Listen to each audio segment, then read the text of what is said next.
இது உங்கள் Tamil horror story telling.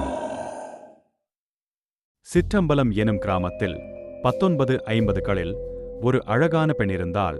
அவளின் பெயர் மாயாவதி. அவளது குரல் வானம்பாடியைப் போல் இனிமையாக இருந்தது. அவளுக்கு இசை மீது மிகுந்த காதல். அந்த ஊரில் புதிதாக வந்த இசை ஆசிரியர் அர்ஜுன் அவளது இசையின் அவளை காதலிக்க ஆரம்பித்தான். அவர்கள் ஒருவரையொருவர் உயிருக்கு உயிராக காதலித்தனர்.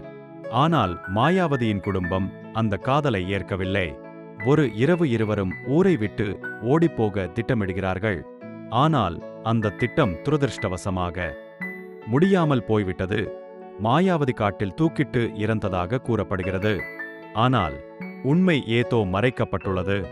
மாயாவதி மரணித்த நாளிலிருந்து அந்த இசைக்கூடத்தில் இரவுகள் குளிர்ச்சியுடன் பழைய தமிழ் பாடல்களும் பசியக்குரலும் கேட்கத் தொடங்கியது.